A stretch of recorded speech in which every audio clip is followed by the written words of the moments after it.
welcome to Know Your Mobile. It's Basil here at the Firefox stand at MWC 2013. It's absolutely heaving here, and that's because of this little thing. Well, and what's inside. This is the ZTE Open, the first Firefox OS phone. Alcatel will also be releasing a Firefox OS phone, but this is the one that everyone's been getting their hands on here. Now, there's a lot of really great stuff inside the phone. We're going to kick things off by just talking about the design, and you can see it's a really fun form factor. Orange, bright, vibrant. On the left side's a volume rocket, down below a micro USB port. On the right hand side, no buttons at all, and up top is just that power button and 3.5mm headphone jack. Flipping it around, and you have got your rear facing camera and a loudspeaker. As you can see at the bottom, an insignia powered by Firefox OS. So this looks really great off the cuff. Like we said, fun, vibrant little phone. But we're not in a position to talk you through the UI. Oh no, Lucas is from Firefox, so I'm going to hand this over to Lucas. He'll be able to give us a demo. Sure. So this device is unique. The UI, everything you see is actually made out of web technology. It's all HTML, JavaScript, CSS. The same thing, there's millions of developers in the world that build on this platform, know how to build applications for this already. And in fact, most of them actually built applications for Firefox OS and don't even know it. Okay, awesome. So this is a full-feature smartphone. It has email, calendar, has maps from Nokia, has address book integration with Facebook, so this is a full-feature map application. You have a contacts application. The thing about this, you can actually import your Facebook contacts into our address book, and so use the ability to, well, probably not the real picture. You can view the profile, you can send them a message or a wall post right from the contacts application. That's great. We also have built in a number of applications you expect on any smartphone. We have a really nice music application.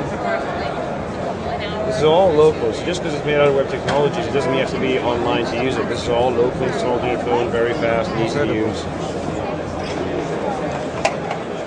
So we're playing music here. As we said, there's a 3.5mm jack up top. You can plug in your own set of cans in there. We have also our partners Facebook application, we have a Twitter application, we have a large number of applications already in the marketplace that you can use right out of the box. Incredible. And would you be able to, when you get a chance, show us that marketplace? Sure. Actually, I can show you two. There's actually two ways to get applications. Okay. So one is you have a marketplace, right? Actually, there's three ways. One, we have a marketplace. In fact, we actually encourage lots of people to build marketplaces. I have as many marketplaces as possible you can use and distribute applications through. Developers can also actually distribute applications directly from their website. They don't have to use a marketplace, we don't force them to do so.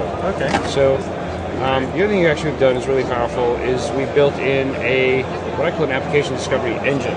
Okay. So here, for example, is somebody previously does search for U2, the band.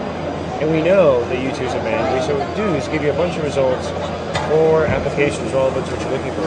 These are apps already on the web. These aren't apps that were designed specifically for Firefox OS.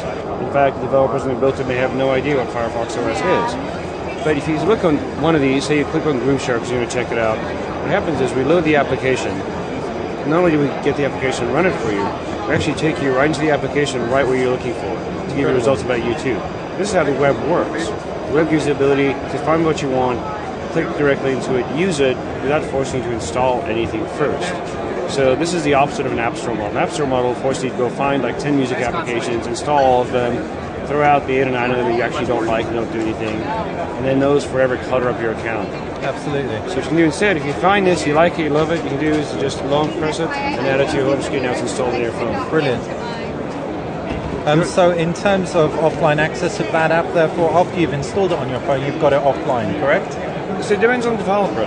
Like we do with distribution of applications, we believe developers have a choice. Okay. Some applications can be built to be entirely offline, installed actually as a package like other applications on other smartphones. Developers can also choose to keep their application entirely online. Okay. They can even do a hybrid of the two. You can save part of it onto the phone, and then part of it can go load new data as you go. Like Facebook, for example. Exactly. Okay. So you have a timeout application that does actually that.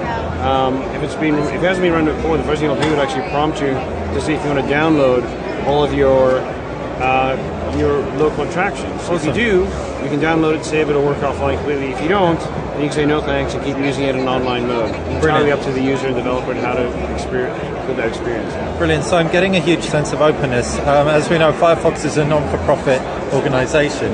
Now, where can we expect this device to hit the market first?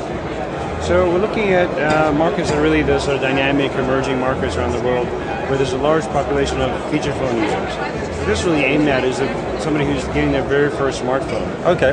So we're looking at Latin America and Central and Eastern Europe as the initial countries we'll be launching in, starting in the summer of this year. Brilliant. And I personally can see a huge demand for this somewhere like the UK. So will it be reaching other markets as well? Yes, I mean, we are actively talking to partners in potentially any number of markets. It's also a matter of getting the right device at the right market, so we figure out the right solution for each market and build it for that market. Brilliant. So while we don't have a date for that, and there are no current plans to bring it to the UK, they are looking at bringing it to other markets, aside from the emerging dynamic markets that they spoke about. So that has been a quick hands-on with the ZTE Open. Thank you so much, Lucas, for all your help. If you enjoyed this video, please feel free to click like, and if you enjoy our channel, just subscribe.